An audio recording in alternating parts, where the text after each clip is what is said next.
Today is Friday. Woohoo! It is the 23rd of the month of October, 2015. Thank you for being with us. I'm Wayne Alley. And I'm Kate Daniels. And today is Friday, all right. Yes, it is. Friday the 23rd. And yesterday at Lane Tree, what a wonderful day. That was a fantastic program. It was great. It was great. The annual Leading Wayne Leadership Luncheon. It gets better and better, and yesterday did not disappoint. We are thankful for record turnout and just great insight from the four panelists. Dynamic. That's all Absolutely. I can say. Just great. Absolutely. Now, that program's videotape. We'll be able to see it here on Wayne Goldsboro Television one day next week. Okay. Today, October the 23rd, today is National Mole Day. So check your lawn. This is not very exciting. What else is it? Well, it's TV talk show host day. Is it really? Yes, no, it it's not. Really is. It is, right? It's Aww. TV talk show host day. It's your day, It man. is. Mike Douglas, and Joey Bishop, and all those guys. Jack Parr. These are all old. Most of them are dead. TV talk show hosts. Modern day. Well, no, that's not even modern day. Do we have any TV? I guess Fallon and those guys at night. Oh, there's yeah, not that they're many considered. on. Yeah, there's like two. Because Jay Leno went off. Is he Fallon now? Yeah, I think so. And well, anyway, they keep changing. What about? But see, I always think of like talk show hosts as like morning. Like, well, I always thought the same thing. what's her name? She's cute and blonde and funny, and she's on ABC. Oh, and her co-host. Yeah. Kelly Ripa. Kelly Ripa. And yeah, what's and his Michael name? He's Strahan. Strahan, Yeah, they're great. Yes, they are. I consider that a talk show host. And don't forget Ellen is a talk show Yes, host. And she's Oprah, very funny. Oprah, she is very funny. Do you watch her? She's funny. I've only seen a couple of like reruns, and she's very funny. Very She funny. is And funny. Oprah has her own channel, Yeah. the yeah. O channel. I mean, that's awesome. That's pretty awesome. Yeah. Yeah. So, anyways, Yeah. The To Oprah them. channel.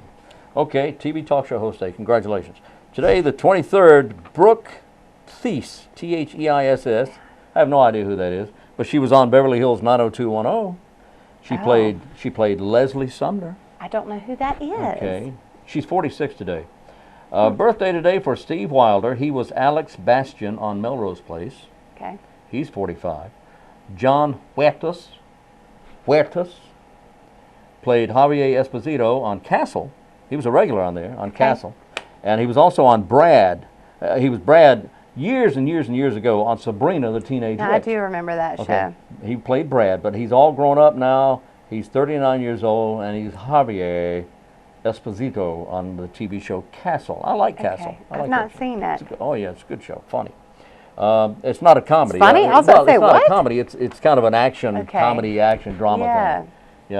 Yeah. Jackie Long is a guy that plays the character Jackie Long on Real Husbands of Hollywood. That's a thing? Yeah. I have any idea what that is. He's 34 years old today.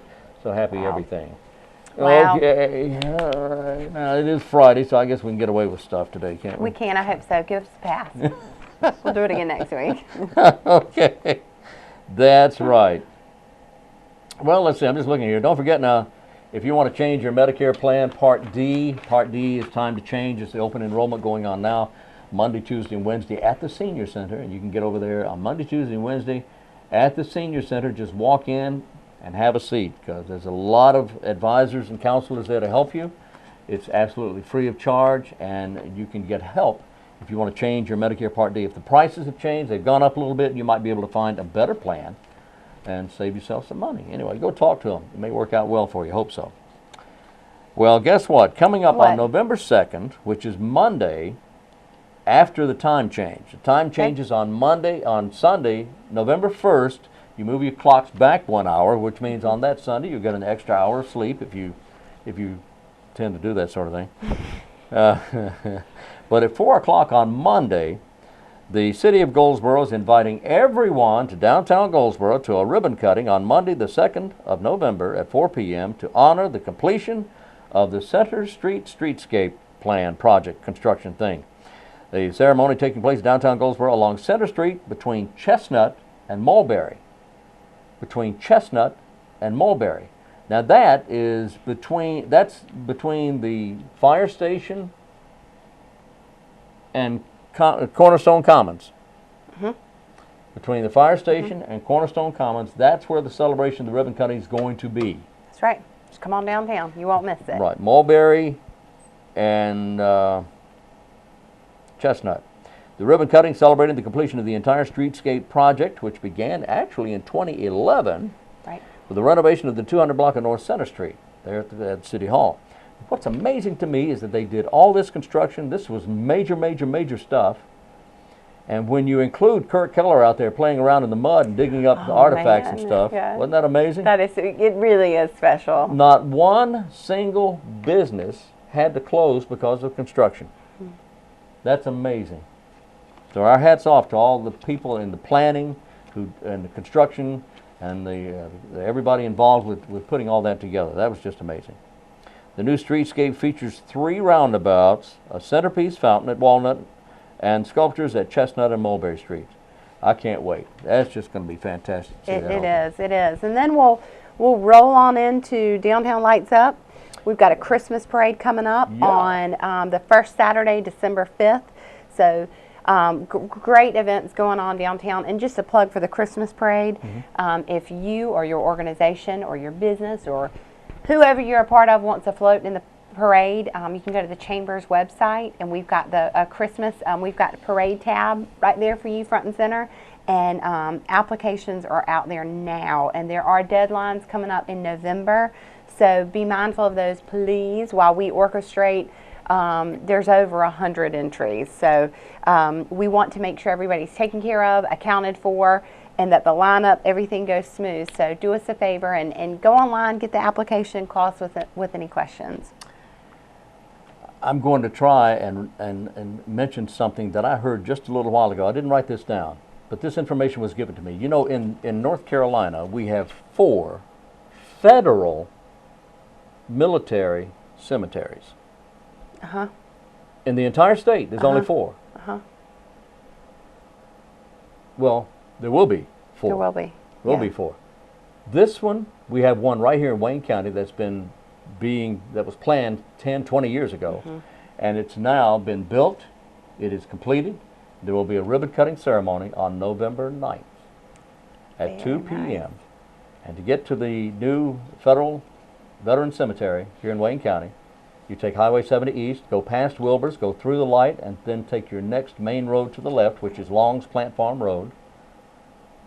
Go out about a mile, and you can't miss it because it is gorgeous. It is beautiful. It really is Yeah. beautiful. All right. Anyway, that'll be at 2 o'clock on November 9th, and I'll tell you more about that the closer we get to it. I'm going to go out and videotape that. I can't wait. Good. Very good. We are so fortunate, and thanks to Andy Anderson and Walter Jones and all the people who pushed this thing through. They were stubborn about it, and they made it happen. They were, and you are exactly right. Andy Anderson is one. We've talked a lot about leadership in the past week leading up to the luncheon. He is one of those quiet, very successful leaders. He gets stuff done. You're exactly right. He's been working on it for many years. Yes. So that puts Wayne County another step higher in the broad scheme of things across the state of North Carolina. We're a very important place here in Wayne County. We don't like to brag, but that's a fact. No brag, just fact. Will Sonnet. There you go. Yeah, there you go. You ever heard of him? No. Okay, it was a TV show. No, okay. All right, but anyway, let's take a break. We're going to go to our interview, and we'll be back. Your source for what's happening in your community is Wayne Goldsboro Television. Well, our guest today is back again here in the studio. We want to welcome Dane Beavers, who is Director of the Wayne County Board of Elections. Sir. Good morning, Wayne. Man, how you doing? Good. Good to see you. So, the primary went off, and people voted, and we have a decision made as to who's going to be running for the parties of the municipal races. Municipal and sanitary district. And sanitary district. Now, when do these elections take place? Election day is November the 3rd, 6:30 in the morning till 7:30 at night. That's this coming. That's this coming November 3rd. Not 2016. That's right. And we start early voting on October the 22nd. Okay. And we're early voting in our office on here on Walnut Street. I'm sorry. Can we fix that? You moved and didn't tell me. Yeah, we moved on Walnut Street. That's right, you're on Walnut. Okay. Okay. And I didn't catch it. See? I said, Walnut Street? Where did that come from? Oh, Lord. Okay, you ready? All right. 5, 4, 3, 2, 1. Our guest in the studio today, we welcome back Mr. Dane Beavers, who is Director of the Wayne County Board of Elections. Sir, Good morning, Wayne. how you doing? Good. Always great to see you, Dane. Great to be here.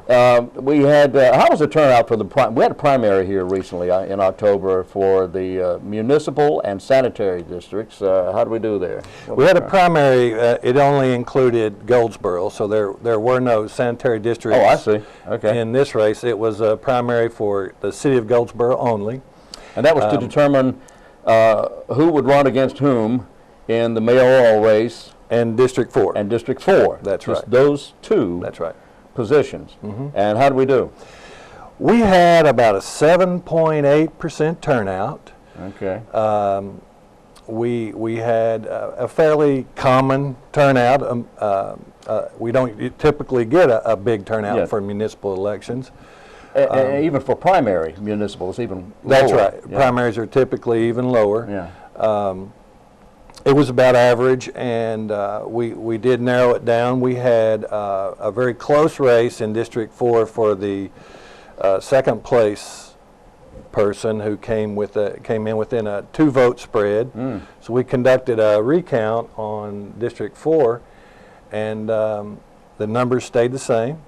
And we're very confident in our equipment and our processes and procedures, and they held true for us. That's good. And Well, something that close, it just makes sense that you would want to recount, just to eliminate any possible doubt at that's all. right, sir. Now, but now, who called that decision? Was that your decision, or was that the candidate? One of our candidates, Tondaleo Clark, Right. asked for us to recount, and rightfully so. Yeah. Within a 2-vote spread. I don't blame her. I would have done the same thing. I would have too. Yes, sir. Yes. And that came out exactly the same. Nothing changed. We went through our provisionals and our absentees, and we had no change in votes. And so the election day numbers held, and we've moved on to the next election. Okay, so you're in kind of a break here. very short Catch your break. breath, a short break. Yeah, this is November 3rd. It's coming very quickly. So this race coming up will be the municipal race for Goldsboro Mayor, District 4, and for the sanitary districts. And what other areas will be covered? We have municipalities in Eureka, Fremont, Goldsboro, obviously, Mount Olive, Pikeville, Seven Springs, and Walnut Creek. Wow, that's the whole county. Pretty All much. municipalities Pretty much. in the county, pretty much. Will these all be mayor races? Well, some of them are mayors, and some of them are council members, various things. We have all of these offices listed on our website if you're interested. And let me point out that it sounds like everybody's included, but it's not really include every registered voter in Wayne County. So even with the addition of the water sanitary districts, you may or may not be qualified to vote in this election. So if you go to our website and you look at our front page, we have a Can I Vote line. You click on that and type in your last name, first name. When it pops up, you need to click on your name, and it will bring up your election information, and it will show you a sample of your ballot if you are a qualified voter. Wow. If not, it'll say no ballot. So if you're wondering whether or not you can participate in this election, go to our website, click on the Can I Vote button, and click on your name when it pops up, and that'll answer your questions for you pretty quick. Man, that is really nice. Yep.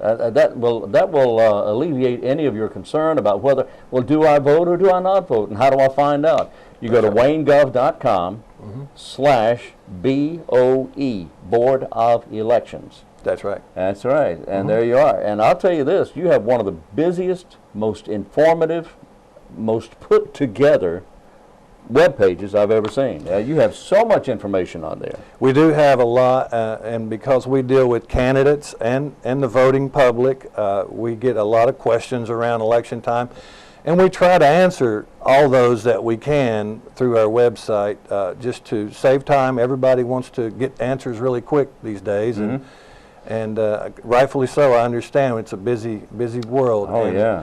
And we try to address most of the questions that come in, and we hope that we can.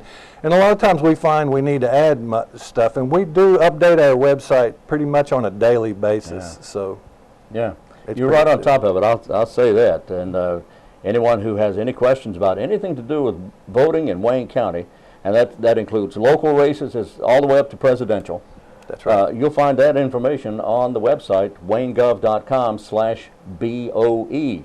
You mentioned a moment ago provisional and absentee ballots. What are the differences, and we've talked about this before, but explain to us again the differences between absentee, provisional, and just a standard voting ballot.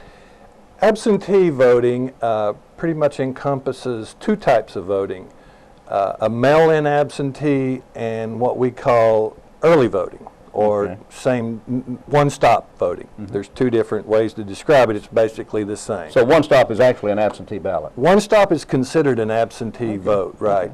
So one stop is basically absentee in person. Okay. All right, so you come to, in this case, our office, Yeah. and vote beginning on October the 22nd. We're going to start voting at 9 a.m. and we'll vote each day until 5, up until the 31st, and we're only open until 1 on that day. That's a Saturday. It's a Saturday. But Saturday. you are open on that Saturday until 1 o'clock. That's right. We are from 9 to 1 on Saturday, on the October the 31st, Halloween day. So Halloween. So you come by and cast your vote before you go trick or treating. That's right. And boo. There you go. Then the other type of absentee is absentees by mail.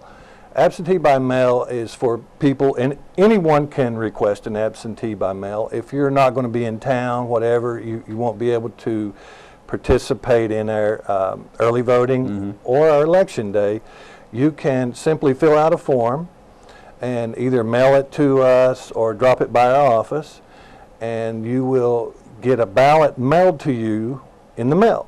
You fill out your ballot and have 2 witnesses sign to say that you're the person that cast that vote. It's all put together in a nice little packet you'll get in the mail. You put it back in the mail, it comes to our office, and we process those absentee ballots on Tuesdays leading up to Election Day, and you can actually track your ballot and when it was counted and everything through our website. Oh, wow. Yes, sir. That's just like FedEx and UPS. Yes, sir. Yeah. You can track it, Yes, right? UPS voting. I love it. Okay, so let's say if someone has been hospitalized, or someone is incapacitated at home for whatever reason, bedridden, Right. they request an Absentee by mail. absentee by mail ballot, Right. and you can do that by mail. Can they call you for that? They can call us, and we need a form with their signature on Need it. your signature on it. Okay. So you can call us, and if you don't have access to the internet, and maybe you're not able to print out a copy of the form, we'll be glad to put one in the mail for you. So we'll mail you an application. You mail that back to us, and then you're going to automatically get your ballot from there. Wow. Well, you sure make it easy. Well, we try. That's good. That's good. But it's also, it must be verifiable. You have to know who's voting. That's and right. you have to be able to prove you are who you say you are, That's and right. you have to sign on the dotted line. Yes, and have 2 witnesses. And have 2 witnesses. That makes sense. Okay. So, okay, that's, what about provisional? What is provisional? Provisional voting is a process that we've developed over the last few years that covers everybody else. Let's say you come to the polls and there's a problem with your registration, or maybe you're in the wrong precinct. Instead of turning people away from the polls, we created provisional voting.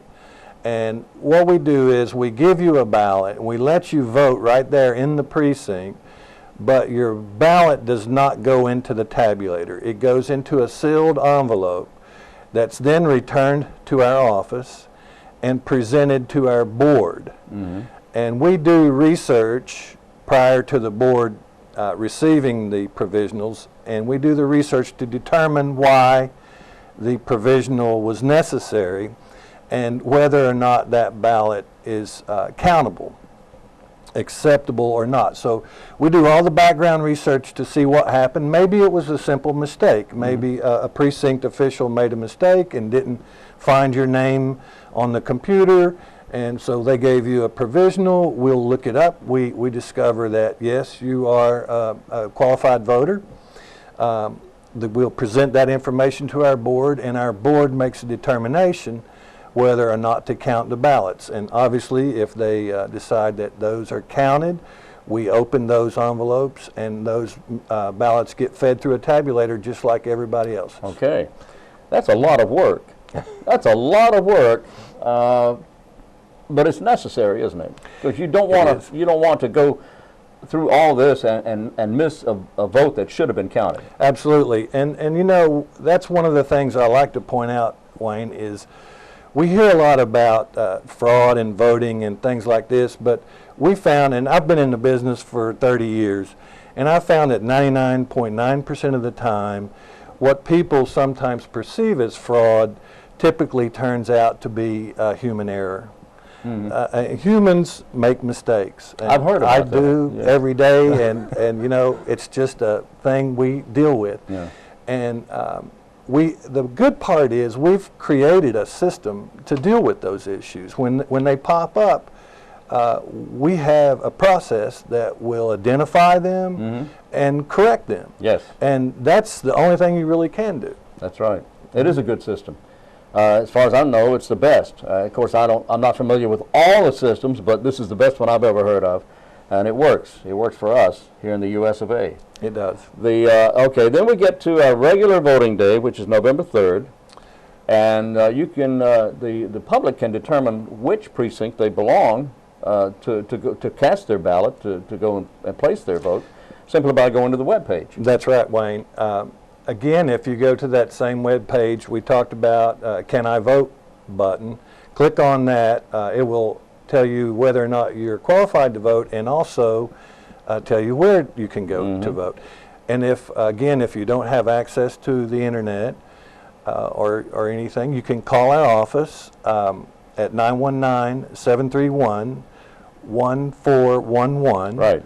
And we will look that information up for you and make sure you get to the proper precinct, make sure, and let me just emphasize, Wayne, while we're talking about calling our office, if you have a problem during election day or any questions that may pop up while you're trying to vote, I encourage you to call our office first.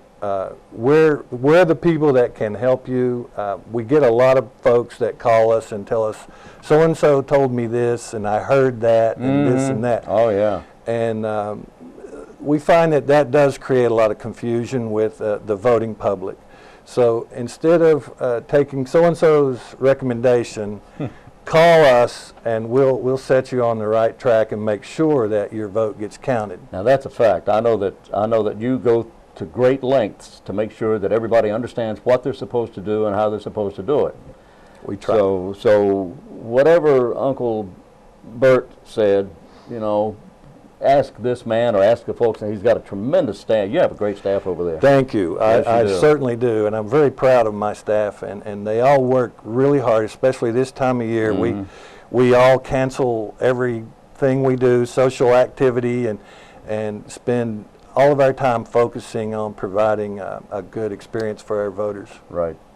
For early voting, you go to the it says administration building across the top, but it's actually the building on South William Street, Right. near the courthouse. It's a totally separate building Right. on South William Street, and that's where you go and vote. And fortunately, there'll be a lot of Vote For Me signs out front, so that'll tell you where you need to go. Yeah, you can't miss it when we get close. That's right. When we start early voting, Wayne, right. it's there's signs everywhere around. And that's where you go to place your ballot for early voting. Now, for the November 3rd election, you have what? we have 31 precincts or 30 precincts? 30 precincts. 30 precincts. Yes, sir. Okay.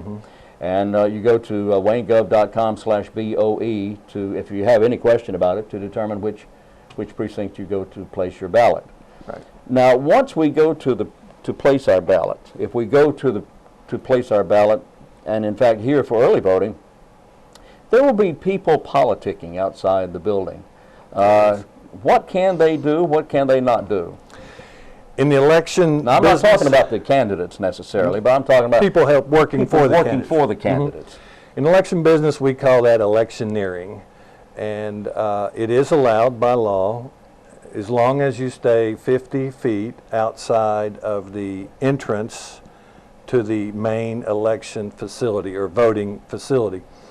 So we have markers that we set out, and you'll see them if you look for them, that have a pre-measured 50 feet distance.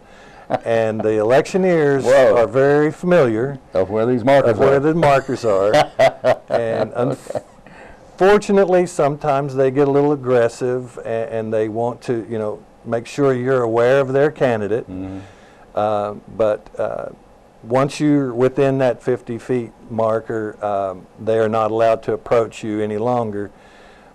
And whatever they give you or say to you prior to that, it's totally up to you to take that information or, and come into the precinct and cast your ballot on however you feel.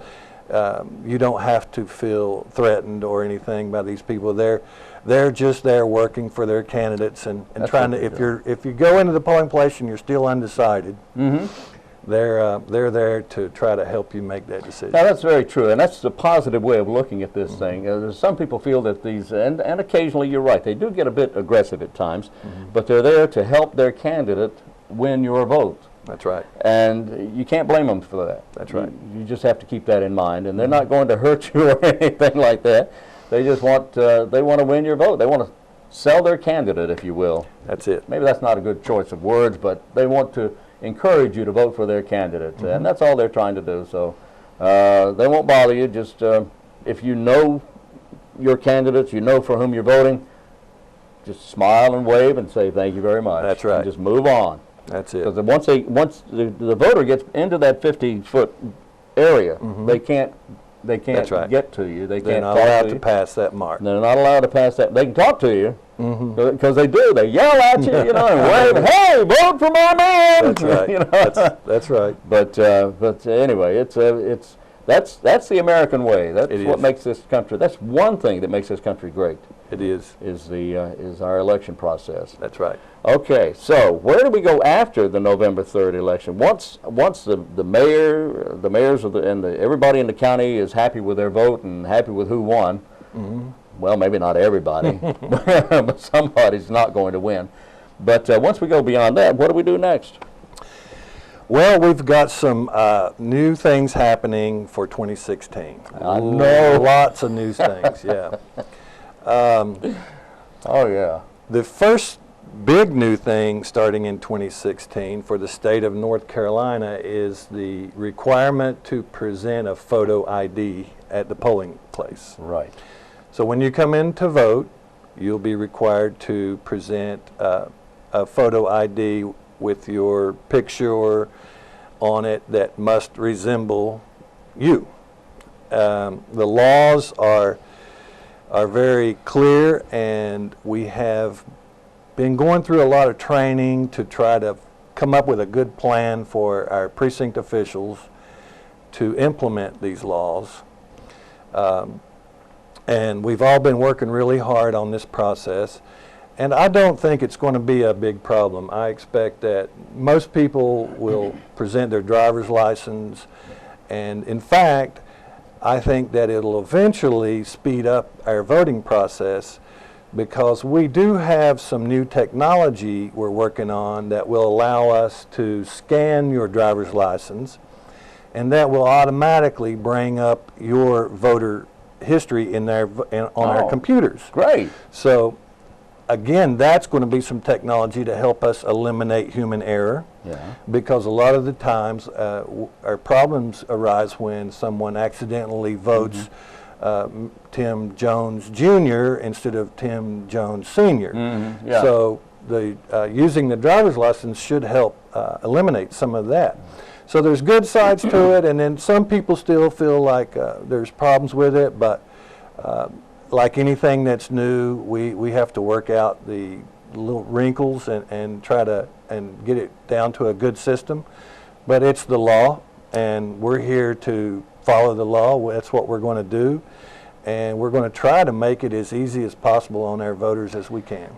You do try to make it easy. There are so many ways you can do this. Now, people have complained, well, I can't get, I don't have a driver's license, so you're discriminating against me, and that's just not true at all, because you can vote by absentee, by the mail, through the mail. That's right. That's one way of doing it. The Highway Patrol Office will give you a photo ID free of charge. Not a driver's license, but you can go and get a photo ID. You can. It doesn't cost you anything.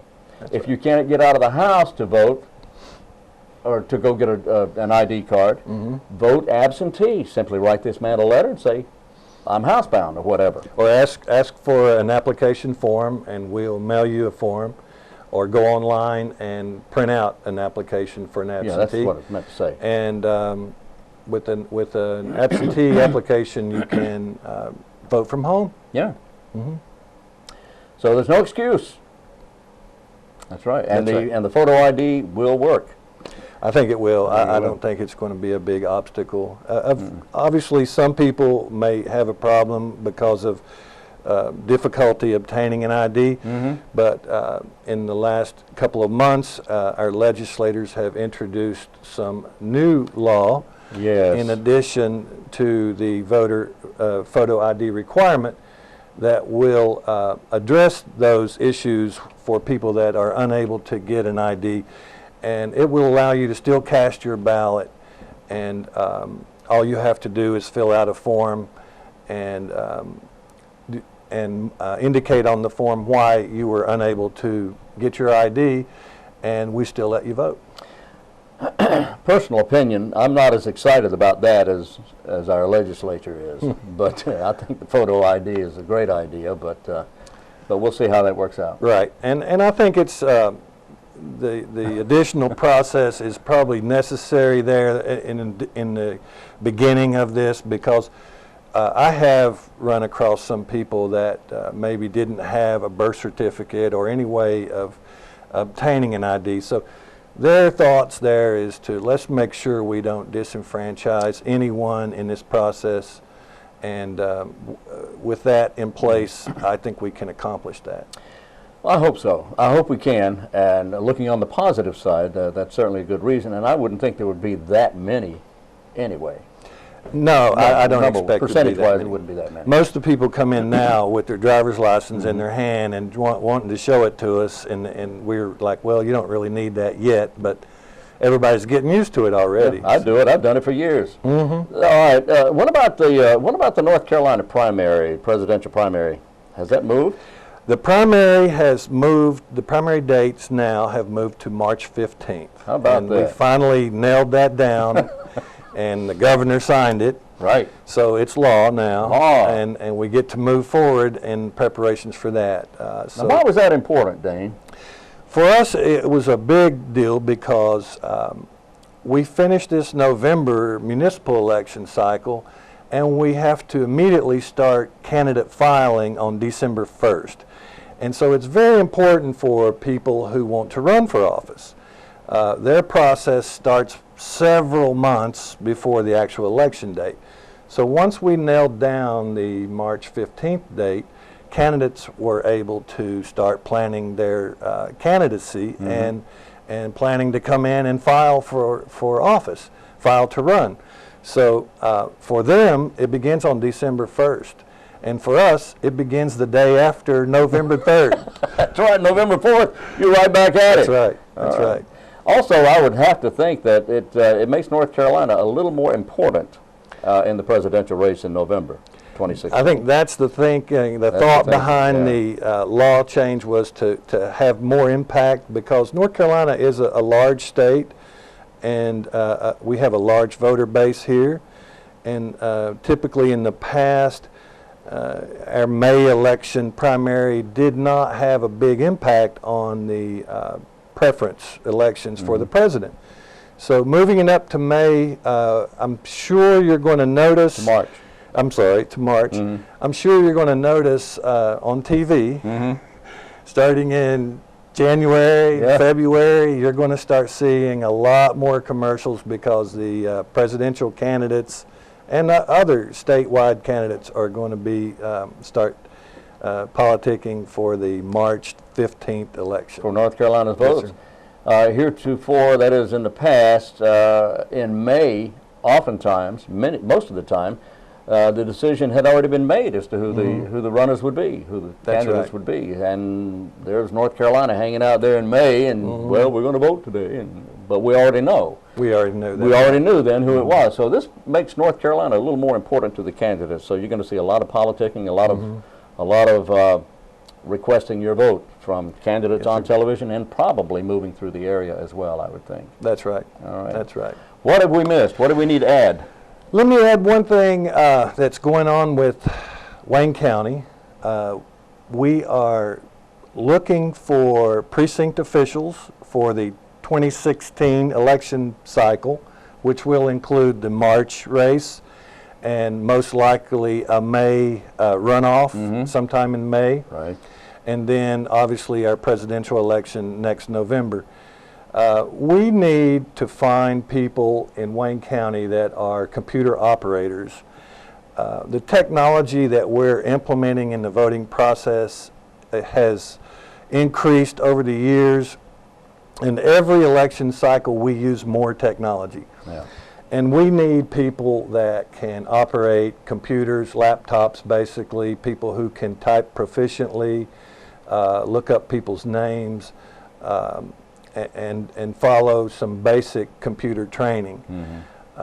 We're always looking for more technology-based type people, and if you're interested, we encourage you to call our office or go on our website, send us an email, let us know you would be interested in working for us. It's a short 2-hour, 3-hour training period, one day prior to election day, and then a long day on election day. And you will be compensated for working. It's not a volunteer position, although I wished our compensation maybe could be a little more than it is, but I do consider it a volunteer position, even though we compensate you because it is a long day, election day, but you're giving back to your community, and you're helping Wayne County, and you're working in the democratic process to provide everybody with an enjoyable voting experience. And my goal is to reduce the lines, get you in, get your vote cast, and see you leave with a smile on your face. Get out of here. All right. Dane Beavers is the director of the Wayne County Board of Elections, doing a great job. And Dane, thank you so much for being with us today. My pleasure. I'm going to give that phone number one more time, 919-731-1411, 731-1411, or go online to waynegov.com/BOE. Thank you, That's sir. right. You're welcome, Wayne. My pleasure. Thank you.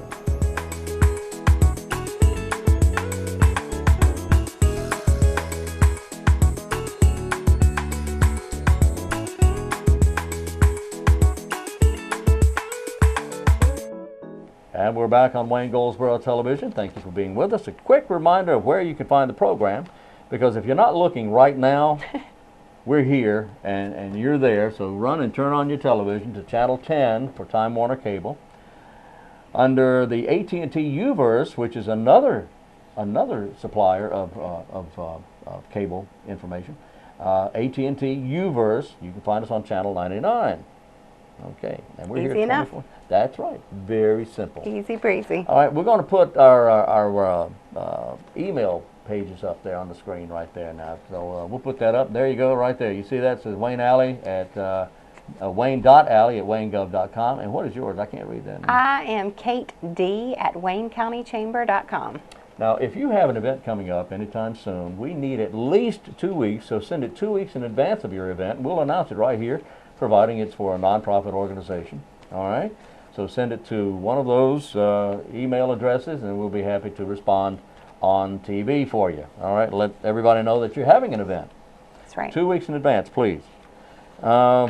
We've mentioned the Red Cross several times, and I got an email from Miranda Harrison, who is the account executive for Red Cross locally here, and she wanted me to remind you about the Rapid Pass, which lets donors now, this is new, Rapid Pass allows blood donors to complete the health history questionnaire online the day of the donation by visiting redcrossblood.org/rapidpass, RAPIDPASS, from the convenience of a personal computer. You do this before you ever go. It's easy. Heretofore, you have had to go to the Red Cross blood donation site, and before you can give blood, you fill out a questionnaire. Right. Right? Now you don't have to do that. You can do it at home or at work or anywhere you can access a computer to access that site. redcrossblood.org/rapidpass. Fill out the questionnaire and then go, and it's cut the time in half. Yeah, and it doesn't take that much time, but that is a very much of a convenience thing. So, you know, if you can do it, go online and do it and donate. I didn't donate blood for the first time until 6 years ago. Really? Because I was terrified to. I mean, I was like, I don't think I can do that. Well, I don't think I can do it. I understand that. But ever since then, I'm like, well, why didn't I do it sooner? And you can donate. How often can you? I'm putting you on the spot. 56 Every days. 56 days. And I certainly have not done that in the last 56 days. So this is a good reminder that I need to. But if you are able, and there's a lot of reasons why you can't donate. Some people just are not able to for health reasons, or if you've traveled to certain areas of the country, maybe in a prior military career, or whatever it is, it's fine. But you can volunteer in the canteen. You can encourage other people to donate, because your blood donation can save up to 3 lives. That's exactly right. And what a powerful message that sends. Yeah. That is absolute power. If you have the ability to save 3 lives, oh my goodness. Isn't that wonderful? Yeah, it is pretty. It's pretty incredible. So, you know, if you, I mean, it's a wonderful gift to give. It is. It's a wonderful gift to give. Giving the gift of life, and that's what the Red Cross does. The Red Cross helps people right. and saves lives. Donors read the required pre-donation information and complete the questionnaire online. Donors who successfully complete the questionnaire must print out the Rapid Pass form on a laser printer or email the PDF file to themselves and show it on their mobile device when they come to donate blood. The staff will scan the form, review the donor's answers, and complete all the other aspects. It cuts the time way down in the time that it takes you to give blood and save lives. Easy breezy. Yeah, not that we're in any particular hurry to rush through things, but people have places to go and things to do and people to see, calls to make and all that stuff, emails to answer. That's right. So this helps in that regard, okay? So it'll help you out there. Now, coming up on the 31st, the Goldsboro Duathlon. We've talked that to death. I mean, we've talked a lot about that. And we'll talk about it again. We'll talk about it some more That's leading exactly up to right. it. And don't forget, tomorrow, so many things going on tomorrow. The Chili Challenge, the showcase at the Terrace Room in downtown, the fashion show. There's the, of course, today is the farmer's market out at Herman Right. Park. Tomorrow we've got There's the Kid Fest Kids going Fest. on, That's too. what I was trying to think That's of. right. Kids Fest out at Berkeley Mall going on from 10 to 2. There's just so many things going on. So start early and do everything. Yeah, go everywhere. Leave the house at 5:30 tomorrow morning and just go everywhere. You know what? You could leave at 5:30 and spend a whole day. You But could. whatever you do, we hope that you enjoy it and are safe and have fun. That's right. We'll be back in here Monday morning, and I hope you're able to join us at that time at 7 a.m. or noon or 5:30 p.m. We'll be here at that time. And in the meantime, have a great weekend. Until then, I'm Wayne Alley. And I'm Kate Daniels. And this is Wayne Goldsboro Television.